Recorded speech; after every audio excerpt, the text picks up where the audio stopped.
Hello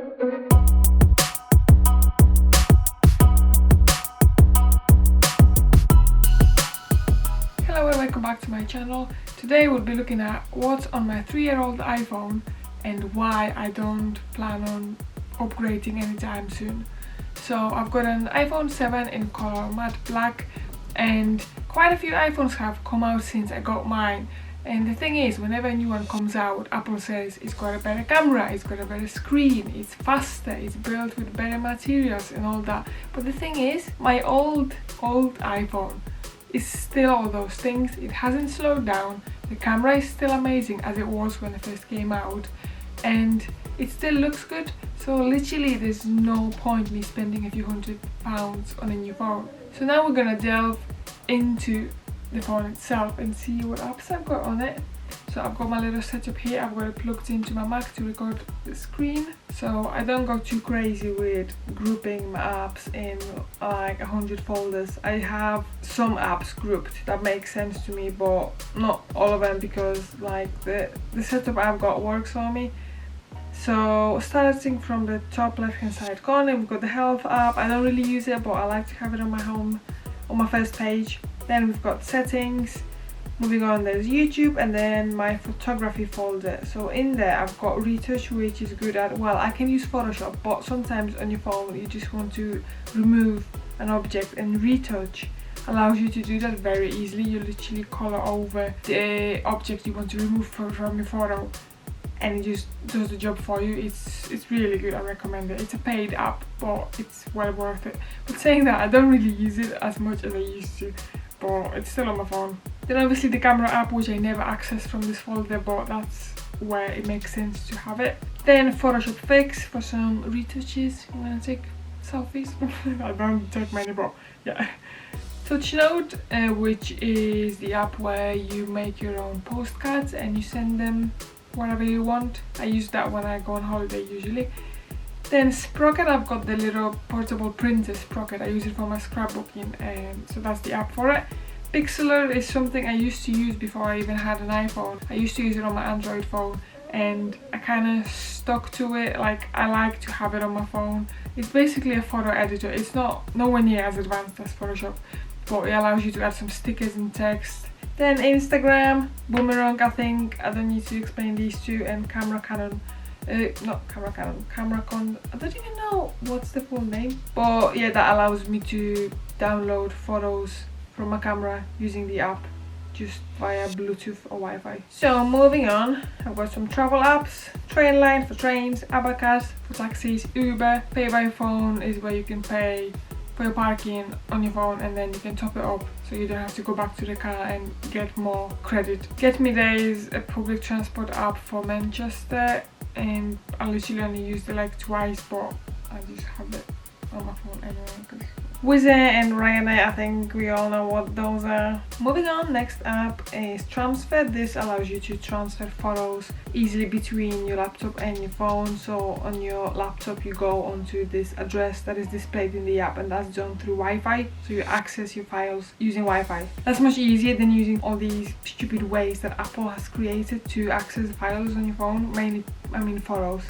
It's so annoying. Then work folder. So I don't have a work phone, but I do some things for work from my phone. So I just have a few apps like Outlook to access my emails on the go. Amazon Alexa, it's because I have Alexa at home too, but I used my phone to set up Alexa at work. We use it to listen to music and just do silly things. Then Facebook page, this is to manage the pages that I manage for my company.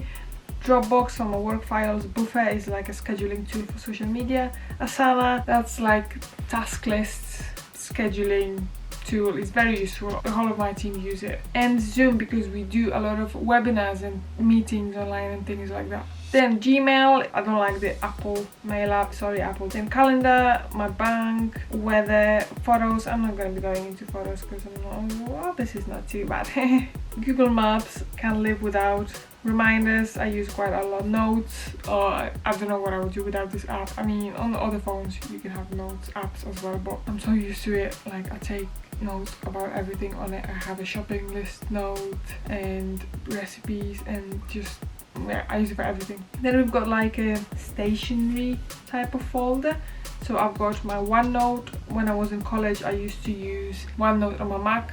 When I went in for a class, I would import the slides and I would take notes on that, but then it was handy to have it on my phone as well. News, I don't really go on that app, but HP Smart is for printing things through HP printers, which I use quite a lot. Measure, never use. Fender Tune, I don't play guitar anymore, but I like to keep it. It's strange. Calculator, Widget, that's like an app that allows me to have a widget with the calendar. Then we've got voice memos, never use. Opinion is something to record podcasts, but I tend to use it when I record voiceovers for my videos. Word, I don't really use it on my phone, but I like to have it. Numbers, Pages, Keynote, these are all the Apple apps, like Microsoft Office equivalent. Then we've got WhatsApp, Files, LinkedIn, Monzo is my another bank. Safari, I don't use Safari, but for some reason I have it on my first page. Messenger, I think everyone uses it. I don't know, I think so. Clock, use it every day, obviously. Wallet. Moving on to the next page, I've got shortcuts. I don't use it, it's not something that I find that useful. Like, I played with it and then never went back to using it. Drive, I used to use Google Drive as my main like cloud storage when I had an Android phone, and then I just kept some files on it and I never like bothered transferring over anywhere else. I like to have it. Bands in town, I don't know what I would do without this app. It lets me know about concerts as soon as they announce, so I love it. Then we've got like a shopping app where I've got App Store, Just Eat and Green King Pub. I literally only ever used it once, and I downloaded the Green King app because if you don't live in the UK, it's like a chain of pubs. So I downloaded it because I could get like 20% off my bill or something like that. So I ordered through the app and I got the discount, and then the app just stayed on my phone. Translate, I don't really use it much, but sometimes it comes in handy. Then Maps, the Apple Maps, nah, I stick to Google. Skype, Zip Viewer, I think everyone knows what these are. Twitter, Duolingo, I used it on holiday to learn some Spanish, and I plan on using it for other languages too, so I keep it on my phone. Then the useless folder, there's a few apps which I could add to this folder actually. So Compass, who even uses this? Find My, well, this is not quite useless, but it's not something you go and use unless someone nicks your MacBook or something. FaceTime, I never use it. Honestly, I've never ever used FaceTime. Home, Mail, like I said before, the Apple email app. Contacts, Tips and Apple TV. These are just things I don't reach for. Then I've got a media folder. So I've got iTunes Store. Again, I don't buy, sorry Apple, but why in this day and age where we've got Amazon Prime Video and Netflix, you still charge a fortune to watch films on your devices? Like, come on. But anyway, books, again, I don't use this. I don't use music. I use Spotify, podcasts. I sometimes use podcasts. Prime Video and Netflix, obviously, to watch films. Pinterest, I like to go on Pinterest sometimes and look for things like to inspire me for the house. 3 is my mobile network. Then I've got another 2 banking apps. I'm such an adult, guys. I've got 4 different banking apps on my phone. Like, isn't this like adulthood pro version? Meetup, I never go on it. I've joined a few groups and then I forget to go in the app and check if anything's happening because I switched up notifications for this because I don't know and I keep getting them. But yeah, Zalando, oh, I like Zalando so much for like bags and things. YouTube Studio, that's where you manage your videos and look at analytics and stuff. And Lemails, that's like virtual fitness classes, subscription based, and you've got a few different workouts to choose from, but within each like workout program you've got tens of videos and they keep adding new ones. It's really good. I recommend it. And then the bottom dock, well, I think I should have done this like as the first thing, but anyway. So I've got the phone app where I can ring people and dial numbers, then messages, like text messages.